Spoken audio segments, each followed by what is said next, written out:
Welcome to Study Loop. Okay, so we want to determine which of the following has a triple bond. And the first one is the structure. So we have a CH3, a CH2, and then a CN, which is known as nitrile. So we have two carbons. We can draw it like this. And nitrogen likes to form three bonds. So to this carbon, we're going to have a triple bond.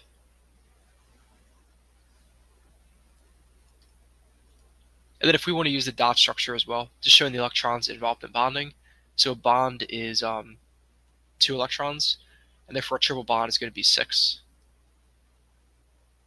So starting with the CH3,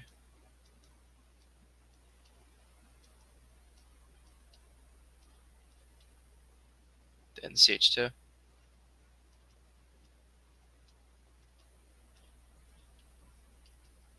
and this is just the carbon, triple bound to nitrogen.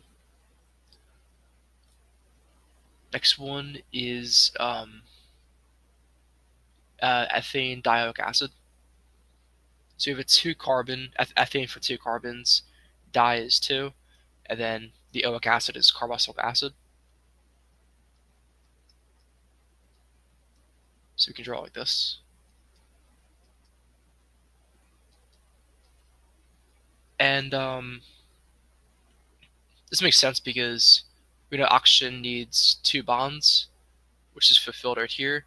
And it's also fulfilled right here. This oxygen is bound to a hydrogen and that carbon atom, and same for this carbon as well. So the carboxylic acid functional group is the CO2H, and it's oriented in this fashion, where we have a double bond with oxygen and a single bond to the other.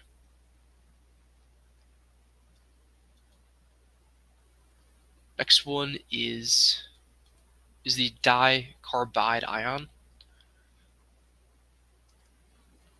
So if we have a 2 minus charge, it means that each carbon is going to have a lone pair of electrons, which is going to make it negative because oxygen likes to form 4 bonds. So it really doesn't want an extra pair of electrons. So put an extra pair on each carbon, and we're going to have a triple bond between them. So if it's only forming 3 bonds instead of 4, the extra lone pair of electrons will be on each carbon atom. So a minus 1 here, a minus 1 there, and then in total, it's going to lead to a minus 2 overall. And then for D, we have propylene. So the ene is an alkene, which is a double bond, and propane is 3 carbons. So we can first draw it like this. And we can put a double bond either in this orientation or right here. If we count from right to left, it's on carbon 1, and then left to right, this would be carbon 1 as well. And this is all we can do here. We're going to have a hydrogen on this carbon to have 4 bonds. This carbon is going to be a CH2, and this one will be a CH3. So therefore, we only have a double bond here. And if we just count the number of bonds too, so 2 hydrogens, there's 2 bonds right there. This is 3, and this carbon, it's going to make it 4 bonds to this carbon right here. So 1, 2, 3, and 4.